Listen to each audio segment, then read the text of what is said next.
Good morning, all of you. Congratulations to you all. Hope you all are safe and healthy.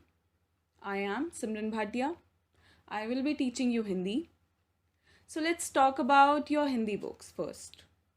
पहली पाठ्य पुस्तक जो आपकी है वो है अंतरा भाग एक और दूसरी अंतराल भाग एक। जिस कविता को हम आज पढ़ने जा रहे हैं वो किस में संकलित है? अंतरा भाग एक में, यानी पहली पुस्तक में। जो पहली पुस्तक आपकी है पाठ्यक्रम की, आपके सिलेबस की, उसे पढ़ने जा रहे हैं। वो है कबीर दास के पद।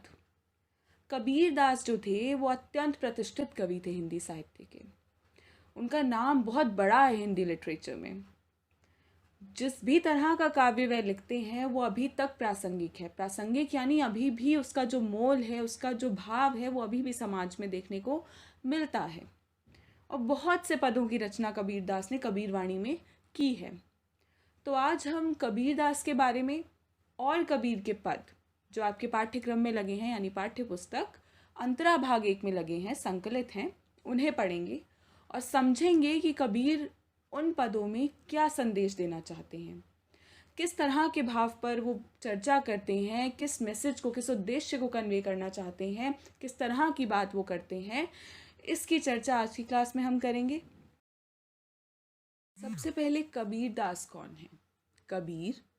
कबीर जो हैं वो बहुत नामी कवि हैं, बहुत पुराने कवि हैं, जो भक्ति काल के कवि हैं। यानी जिस समय कृष्ण राम भक्ति धारा चल रही थी उस समय के कवि हैं वो।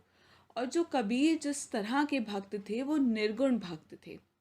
तो सबसे पहले मैं आपको एक निर्गुण भक्त और सगुण भक्त का डिफरेंस बता देती हूँ। यानी कबीर जो हैं वो निगुण हैं, तो सगुण क्या है? सगुण यानी वो भक्ति होती है जब हमारे सामने एक ईश्वर की मूर्ति होती है, ईश्वर का स्वरूप होता है। जैसे कि आप देख सकते हैं तुलसी के ईश्वर कौन मानते थे, किसको मानते थे? वो राम को मानते थे। तो एक उन्होंने पूरी मूर्त गढ़ दी थी राम की। इसी तरह निर्गुण यानी निराकार, जो कबीर थे वो निराकार भक्त थे। वो समझते थे, वो ऐसा मानते थे, उनकी मान्यता ऐसी थी कि जो ईश्वर है वो निराकार होता है, वो सिर्फ महसूस किया जा सकता है, वो एक पावर है, वो एक रहस्यवाद है। तो निर्गुण भक्त कवियों में आते हैं कबीर, जिसने निराकार ईश्वर को माना है, जिसका कोई आकार नहीं है, केवल उसे महसूस किया जा सकता है। कबीर के काव्य में बहुत सारे जो धर्मों के आडंबर हैं, इसका विरोध उनके काव्य में दिखाई देता है। राम रहीम की एकता की स्थापना उसमें दिखाई देती है। जो राम रहीम है, कबीर जिस राम को मानते थे वो निराकार था, केवल महसूस किया जा सकता था, केवल उसे अपने अंदर आप समा के देख सकते थे। इस तरह के जो कबीर जो थे वो इस तरह के ईश्वर को मानते थे। और उन्होंने अपने काव्य में किसका खंडन किया है, किसकी बात वो करते हैं? उनका जो संपूर्ण काव्य है, यानी सारा काव्य जो है वो किससे मिला जुला है? वो धर्म के आडंबर जो हैं, धर्म के आडंबरों से आप क्या समझे? धर्म के आडंबर वो हैं जो दिखावटी आडंबर हैं धर्म में। जैसे कि हम मंजीरा बजा रहे हैं या बहुत सा सिंदूर लगा कर जा रहे हैं मंदिर, गुरुद्वारे, गिरजाघर, इन सब जगहों पर जाकर तरह तरह के आडंबर कर रहे हैं और ईश्वर को प्रसन्न करने का प्रयास कर रहे हैं। और हम घर पर अपना बिल्कुल अलग चरित्रीय आचरण दिखाते हैं और मंदिर या गुरुद्वारे या गिरजाघर में जाकर एक अलग आचरण दिखाते हैं। तो ये जो हमारे आचरण, एक व्यक्ति के, मनुष्य के आचरण में जो फ़र्क है, जो धर्मों में जो फ़र्क है, जो लोग दिखाते हैं, उसका विरोध कवि जो हैं अपनी कविता में करते हैं। कौन कवि? कबीर दास की जो कविता की जो शैली थी वो जन भाषा से जुड़ी हुई थी। यानी वो गहराई से बात किया करते थे, जिस भी बात को किया करते थे वो कटाक्ष और चोट के साथ किया करते थे। अक्सर उनकी भाषा जो हमने देखी है वो मिली जुली भाषा थी, यानी बहुत सारे जो भाषाएं हैं, उनके शब्द उनकी काव्य में अपने आप आ जाया करते थे। तो इसीलिए उनकी भाषा को सधुक्कड़ी के नाम से जाना जाता था, जिसे मिली जुली भाषा कहा जाता है।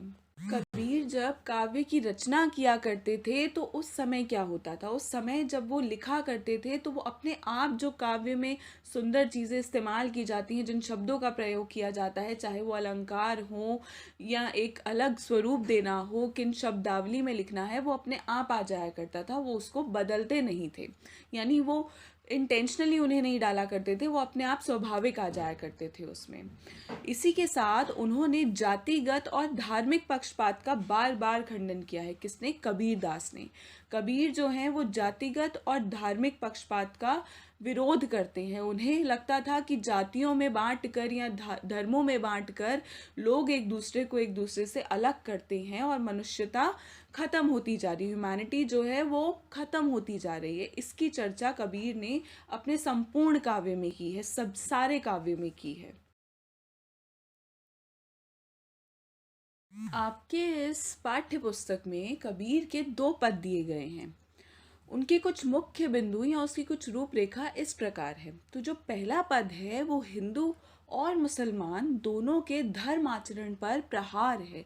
यानी वो जो आचरण करते हैं, जो पंडित हैं या जो मौलवी हैं, वो किस प्रकार का आचरण करते हैं और किस प्रकार की कुरीतियों को जन्म देते हैं जो दिखावटी हैं, उसकी आलोचना कबीर यहाँ पर करते हैं। उसका एनालिसिस यहाँ पर उसको उसकी जो उस पर चोट, उनकी भावनाओं पर चोट यहाँ पर वो करते हैं। इसी के साथ जो दूसरा पद है आपको कबीर का दिया गया है, उसमें एक विरहिणी स्त्री का, यानी जो वियोगी स्त्री है, जो वियोग यानी दुख, जब एक जो प्रियतम है या प्रिय से, अपनी स्त्री अपने पुरुष से बिछुड़ जाती है और उसके वियोग में वो तड़प रही होती है, इसका वर्णन उन्होंने आत्मा और परमात्मा के मिलन से जोड़ते हुए किया है।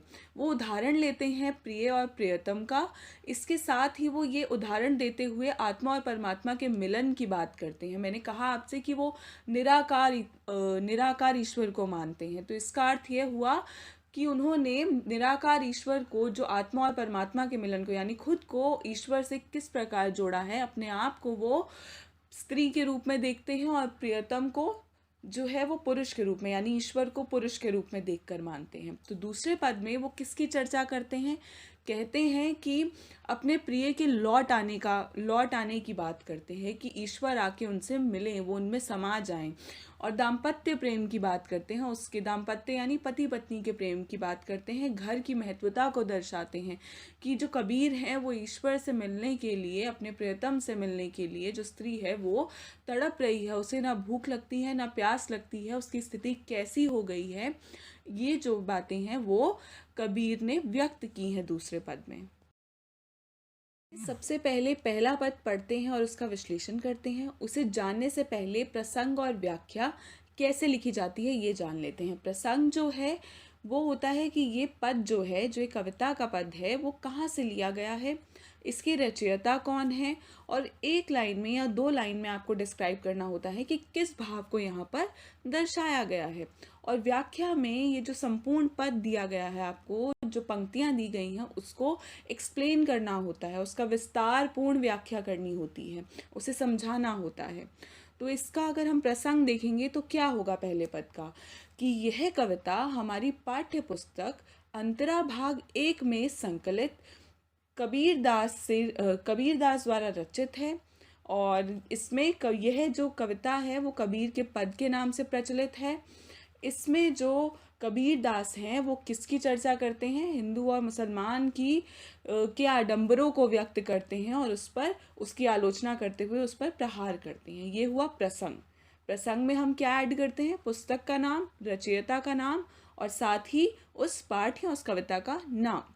और व्याख्या में हम इसकी पूरी एक्सप्लेनेशन देते हैं, यानी विस्तार पूर्ण इसको समझते हैं और उसे लिखते हैं। चलिए साथ साथ पद को पढ़ते हैं और इसको समझने का प्रयास करते हैं।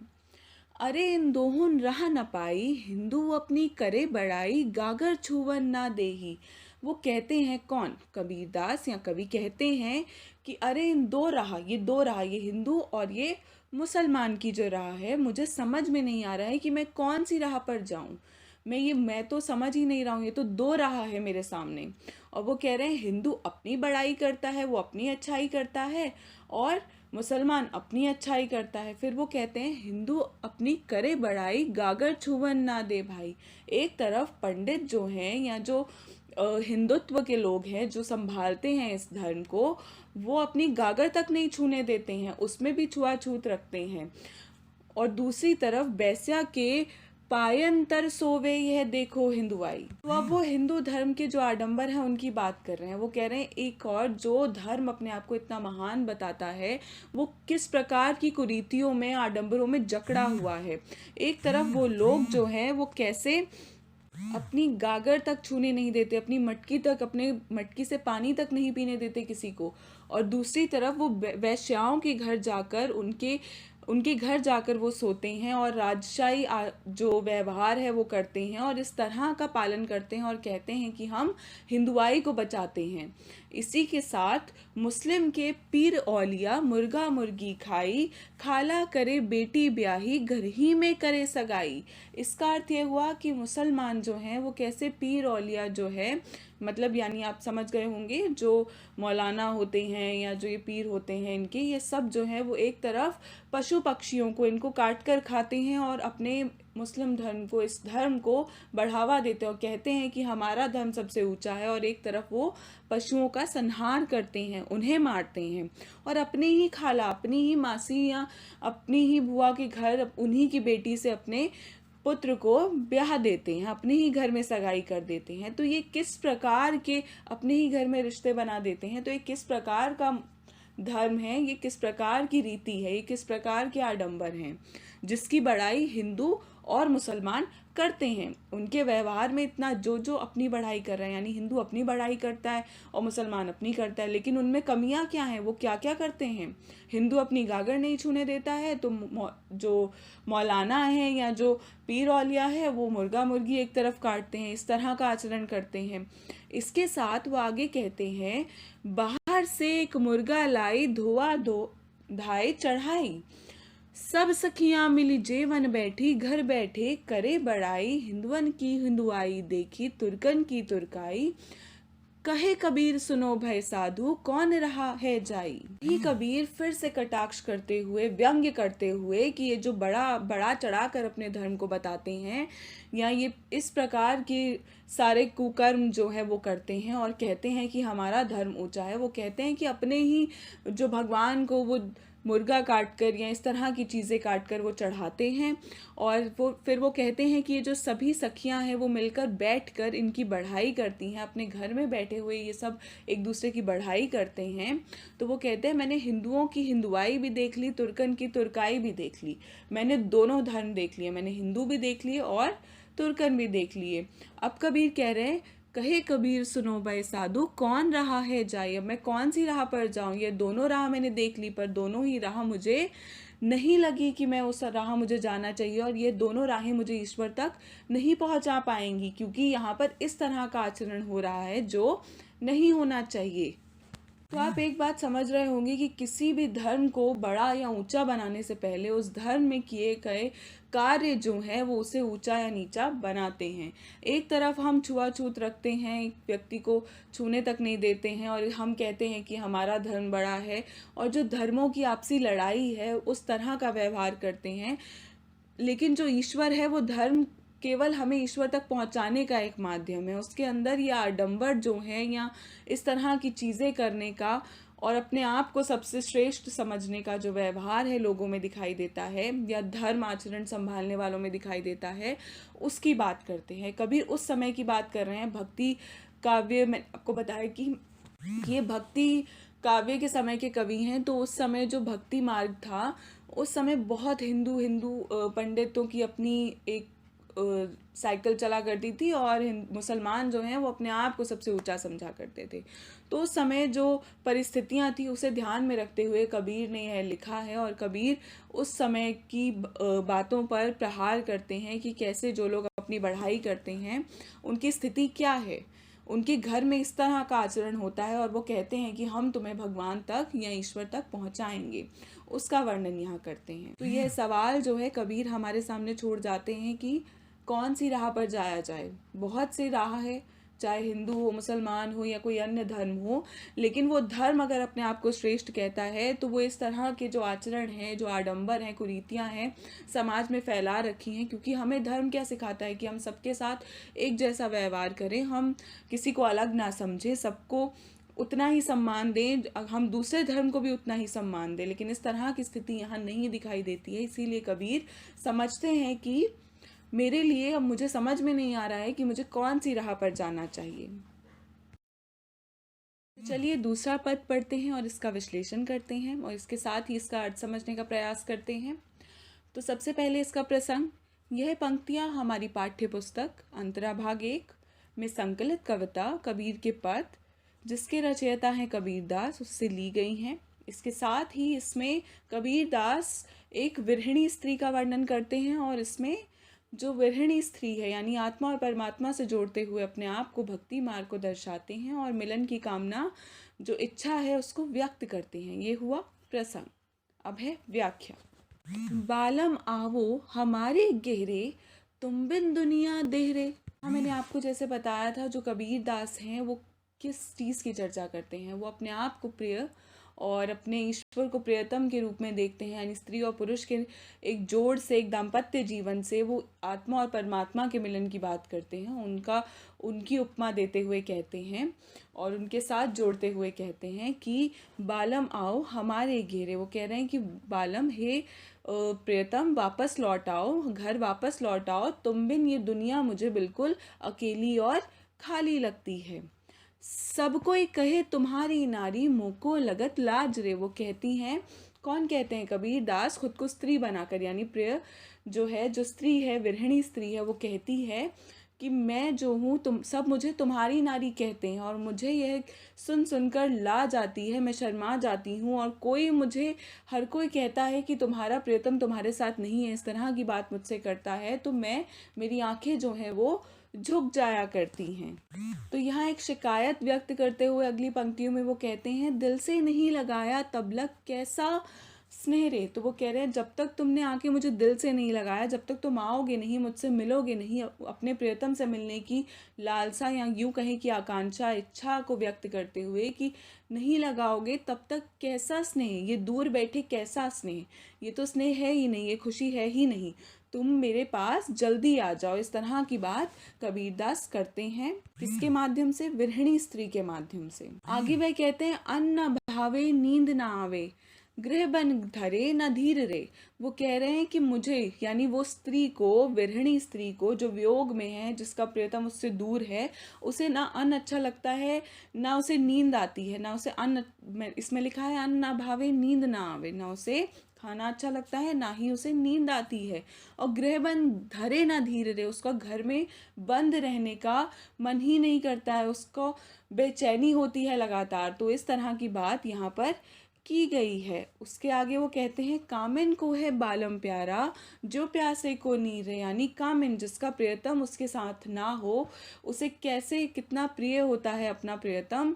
यानी जो स्त्री है उसे अपना पुरुष, जिसका पुरुष उससे बहुत दूर हो, कहीं गया हो और उससे मिल नहीं रहा हो, और जब वो आता है तो उसे जिस प्रकार का लगाव उसके साथ होता है, वैसा ही लगाव जैसा हम देखते हैं कि प्यासे को नीर के लिए होता है। यानी प्यासा आदमी जो है, जैसा उसे पानी के लिए प्रेम होता है, उस तरह की जो स्थिति है वो स्त्री की हो रही है, यानी कबीरदास की हो रही है। वो ईश्वर से बोल रहे हैं कि मेरी ऐसी स्थिति है जैसे प्यासे के लिए नीर ज़रूरी है, पानी ज़रूरी है, उसी तरह मुझे तुम ज़रूरी हो। हे प्रीतम, मुझे तुम उतने ही, हे ईश्वर, मेरे लिए तुम उतने ही ज़रूरी हो। आगे वो कहते हैं, है कोई ऐसा परोपकारी पेवासो कहे सुनाए रे, अब तो बेहाल कबीर भयो है, बिन देखे जब जाए रे। कह रहे हैं, ऐसा कोई उपकारी है जो मुझे मेरे प्रिय से मिलवा दे, कोई भी है, ऐसा कोई राहगीर है, ऐसा कोई पथिक है, ऐसा कोई रास्ते में चलने वाला है जो मेरी गाथा जो है मेरे प्रियतम तक पहुंचा दे।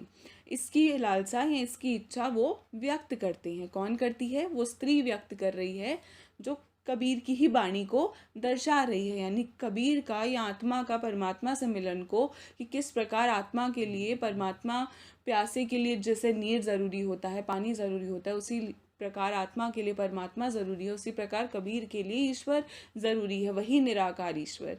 अब तो है बेहाल कबीर भयो है, बिन देखे जब जाए रे। तो इसका अर्थ क्या हुआ? अब तो बेहाल कबीर की स्थिति, अब तो कबीर बेहाल हो चुके हैं, अब वो स्त्री बेहाल हो चुकी है। अब ईश्वर को देखे बिना, यानी अब अपने प्रियतम को देखे बिना मेरे जीव जो हैं, मेरे जो प्राण हैं, वो मुझसे अब जिया नहीं जाएगा, वो निकल जाएंगे। इस स्थिति का वर्णन यहाँ पर कबीरदास करते हैं। तो चलिए अब हम कबीर की काव्यगत विशेषताएं या यूँ कहें कि भाषा शिल्प और इन जो 2 पद आपको दिए गए हैं उनमें किस प्रकार की जो भाषा है उसका प्रयोग किया गया है। शिल्प सौंदर्य यानी भाषा सौंदर्य, कैसी भाषा का प्रयोग किया गया है। तो विशेष क्या है इस कविता का, कुछ ऐसे मुख्य बिंदु हैं जैसे कवि ने सधुक्कड़ी भाषा का प्रयोग किया है। सधुक्कड़ी यानी मिली जुली भाषा, जैसे आपको पहले ही बताया गया था। बहुत सी भाषाओं का सम्मिश्रण होता है जिसमें अलंकारों का सहज प्रयोग हुआ है, यानी अलंकार उन्होंने प्रयोग नहीं किए हैं वाक्य को बनाते हुए या पंक्तियों को बनाते हुए, वो अपने आप आ गए हैं। अलंकार का अर्थ होता है सजावट, सजाना। तो बहुत अलग अलग से अलंकार होते हैं जो मैं आपको अगली से अब क्लास में उसे अच्छी तरह एक्सप्लेन करूँगी। अलंकार क्या होते हैं वो समझाया जाएगा आपको। तो अलंकार यानी अलंकार का जो मुख्य अर्थ है वो है सजाना, कविता को सजाना, उसको एक सौंदर्य प्रदान करना। इसके अतिरिक्त अपने पहले पद में वो जो उदाहरण देते हैं वो उदाहरण शैली है, यानी उदाहरण दे दे के बता रहे हैं जो वो दर्शाना चाहते हैं, जिस भाव को वो व्यक्त करना चाहते हैं कि उनके पास बहुत सी राहें हैं पर वो राह कितनी कितनी सही है और कितनी गलत है इसकी चर्चा वो किस प्रकार कर रहे हैं, हमें बताने के लिए वो कौन सा जरिया अपना रहे हैं उदाहरण का। तो तभी वो हिंदुओं का और मुसलमानों का उदाहरण देते हुए वो समझाते हैं। तो यहाँ पहले पद में उदाहरण शैली का प्रयोग किया गया है। धार्मिक आडंबरों पर करारा व्यंग्य किया गया है। व्यंग्य यानी चोट करना, कटाक्ष करना, यानी सीधी सीधी बात ना कहकर एक अलग तरीके से कहना जिसका प्रभाव अधिक पड़े। तो हमने जैसे पढ़ा कि धार्मिक आडंबरों के बारे में, दिखावटी धार्मिक रूप के बारे में कबीर ने यहाँ पर उन बातों पर प्रहार किया है, चोट की है। तो इसी के साथ दूसरे पद में वो रहस्यवाद की छवि को दिखाते हैं, यानी रहस्य को दिखाते हैं। वो आत्मा और परमात्मा की बात करते हैं। वो खुद को स्त्री बताकर ईश्वर को पुरुष बताते हैं और प्रियतम बता देते हैं जो उनसे दूर है और वो निराकार है, वो उनके सामने नहीं है, और उनसे मिलन की लालसा को व्यक्त करते हैं। तो यहाँ जो है वो रहस्यवाद की स्थिति दिखाई देती है। साधक की परमात्मा से मिलने की तड़प का सुंदर चित्रण है। दूसरे पद में आप देखते हैं कि कैसे जो साधक है, जो साधु है, उसकी परमात्मा से किस प्रकार, यानी उस जैसा हमने एग्जाम्पल भी देखा है, अभी एक उदाहरण भी देखा है, वो कहते हैं जो प्यासे को नीर रे। जैसे प्यासे के लिए पानी ज़रूरी है वैसे ही साधक के लिए परमात्मा का मिलन ज़रूरी है। वो किस प्रकार तड़प रहा है इसका सुंदर चित्रण यहाँ पर किया गया है। दूसरे पद में प्रतीकात्मकता का सुंदर प्रतीक दिया गया है, प्रतीक मात्र बताया गया है प्रियतम, और प्रतीक यानी सिंबल के माध्यम से ईश्वर को जो है वो आत्मा और परमात्मा के रूप में दिखाना, ये एक प्रतीक के रूप में दिखाया गया है, वो सुंदर प्रयोग किया गया है। तो ये हुई कबीर की भाषा शैली और एक विशेष जो उनकी काव्यगत विशेषताएं हैं इस प्रकार लिखी गई हैं।